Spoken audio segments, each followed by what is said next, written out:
Hello, everyone, and welcome to the Garden, which is in full throat tonight. And, of course, the Knicks can close out the series with a victory and move on to the finals to face the San Antonio Spurs.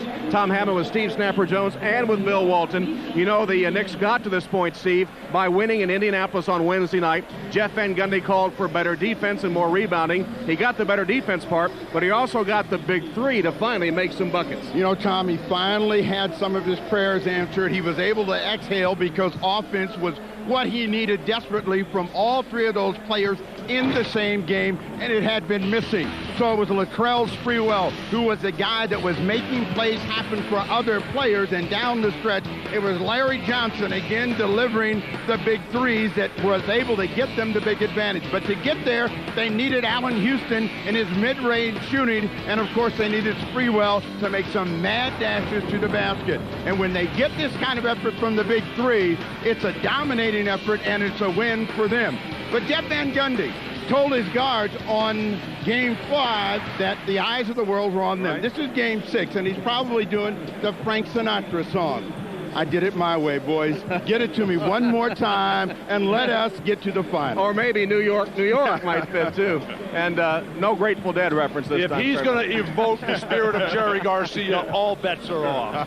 Well, I was thinking back to that Wednesday game in Indianapolis, and in praise of the Pacers, I said to you, what a difference a day makes. Well, here we are again, and what a difference a day makes. Tom, the Pacers are staggering after a missed opportunity, sure to plague them for the rest of their lives. Their only redemption now is the illogic of this series, which could only point to a convincing Indiana victory tonight.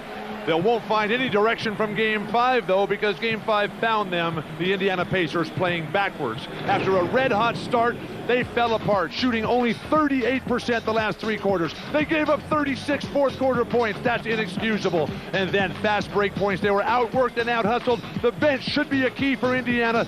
They were blasted. One positive sign, though, was Reggie Miller, who finally, at last, came alive. Reggie got lots of shots and got to the foul line. Now, the Pacers, still confident, have only played one good game. But they have never got control of this series, and there's persistent questions whether they even have a player who can control a series at this level. Tonight, we find out who the real players are, because in life, the last step, the final step to success is competitive greatness, about doing your best when your best is needed. We're about to find out just how long the Indiana Pacers stride is. Put me in, Coach. Let's go. One time, do something. Some good news for Indiana. Point guard Travis Best, who's missed the last two games with a groin pull, is about 70% and will play tonight. And for more on the Pacers, let's go to Jim Gray. Well, thank you very much, Tom. I spoke with Larry Bird, and he is very upset with his team. He told me he understands the mistakes, and he can understand and deal with the turnovers, and he can understand and deal with the missed shots and the personal fouls. What he says he cannot understand and what's driving him crazy is the lack of effort and the lack of concentration. He says it's a total disgrace. He went on to tell me if these guys played in any other city, they'd be run out of town. If they played in Boston or New York, they'd be treated like dogs. But that's not the case, he says, because we play in Indiana.